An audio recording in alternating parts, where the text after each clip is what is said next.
मेरा भाई। हाँ भाई बेटा वो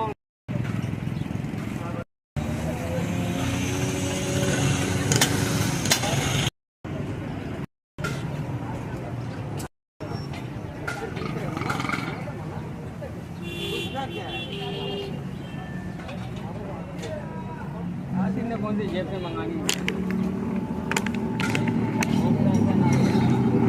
दो टाइम चाय मंगाना चाहिए।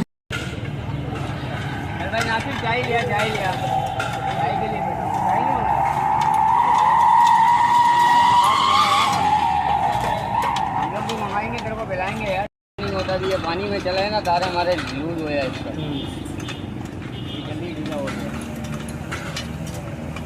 तकरीबन वैसे 4-5 महीने आराम से निकालता है। रनिंग भी ज़्यादा है ना। रनिंग होता है।